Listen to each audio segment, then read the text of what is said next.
I said it. Cade Cunningham's looking like an MVP as we see him right there. And the Pistons finally look good. Now, I didn't watch the game because it is a preseason game and I'm busy and stuff like that. But the Pistons were down 24-42 in the first quarter. I didn't know where this was going to go. I didn't know what direction this was going to go in. Because if we're being honest, I thought that we were going to revert back to our old ways. But Cade Cunningham is playing like an MVP. By the way, these new signings with Duncan Robinson, Karis LeVert, and if we get Malik Beasley back, yeah, we're not just going to the first round. We're making it past at least minimum the first round next year. Now, with that being said, I was very worried that the Pistons were going to revert back to their old ways. I've been rooting and supporting this team when they were the worst thing in the league. The worst team. They were literally... I was a fan when it wasn't even cool to be a fan. If you were to say you were a Pistons fan 2 years ago, people would have laughed at you. If you were to say you were a Pistons fan 2 years ago, people would have thought there was something wrong with you. But loyalty means no bounds. And I'm always going to root for this team. It's something special. This is a historic team. 2 decades ago, 20 years ago, the year was 2005. We hit the San Antonio Spurs in the NBA Finals. And we pushed it to a Game 7, which we unfortunately lost.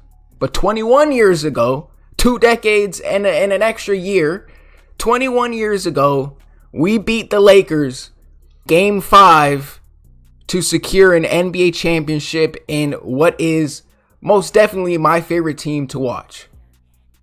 Those 2004 Pistons. How poetic it is that the Pistons are playing good again and at a high level. By the way, can we go back to that step back by Cade Cunningham? Your favorite player is not doing this. Your favorite player is not even playing in the preseason, let alone dropping 20 points. I need to get this all on camera. Look at this, man. Look at this. Look at this. Your favorite player's not even playing, let alone playing in the... Stop it. So a year ago, I made a video, and this was when the Pistons were coming off the worst season that I think I've ever experienced as a fan of the team. If you guys remember, if you're real fans of the team, we literally started last year, which we made the playoffs, and then, we should have beat the Knicks. That's all right. We literally started last year 0-4.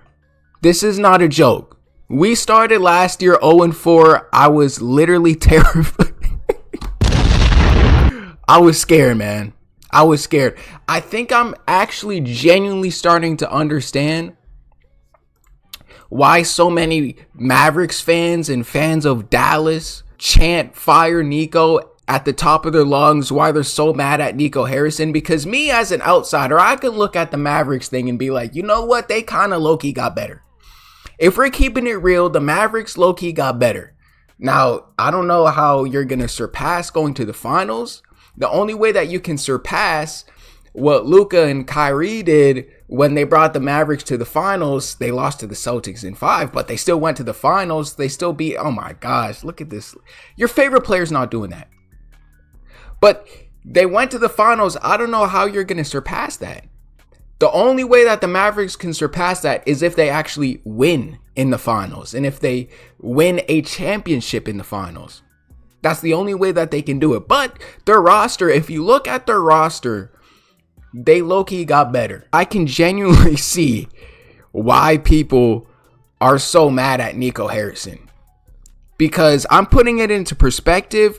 If Trajan Langdon ever would dare to trade Cade Cunningham in his life, like just get rid of him, and he cited his source as defense or any reason whatsoever, and Cade Cunningham hasn't even led the team to a finals yet, but he has led the team to a playoff, and a playoff berth, and he's the best Pistons player that we've literally seen in 2 decades. If Cade Cunningham was to be traded, it would be worse than fire Nico. Especially if I had to see Cade Cunningham on the Lakers. If I had to see Cade Cunningham on the sorry-ass Lakers, oh my gosh, I don't even think what volatile words would be able to say I wouldn't be able to control my emotions in that moment. So now I kind of understand where Mavericks fans are coming from. By the way, look at this angle of Cade Cunningham. Bro, when I said Cade Cunningham is going to be the MVP months ago, man, I didn't want to hear nothing from people. Let me tell you right now. Not only do I think Cade Cunningham is going to be at least a top 5 MVP candidate, but bro, your favorite player is not doing this. There's not an NBA player that is doing this besides him. Your favorite player is not the fact that Cade Cunningham is even playing in the preseason is amazing to me. You know how many NBA players are sitting out? Wink, wink, look at the Lakers. You know how many superstars are sitting out of the NBA game? That's why I respect Steph Curry so much. You don't have to play a lot of minutes. All you have to do is play 15 to 20 minutes. You don't have to show out. You don't have to do all this stuff. Cade Cunningham is literally playing. How much did he play last game? He played 19 minutes. So 19, 20 minutes. Come on, man. Like, realistically, let's just be honest. You got to give credit where credit's due. 100%. You got to give credit where credit's due.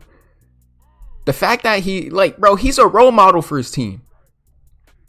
Hey. It brings a smile to my face, dog.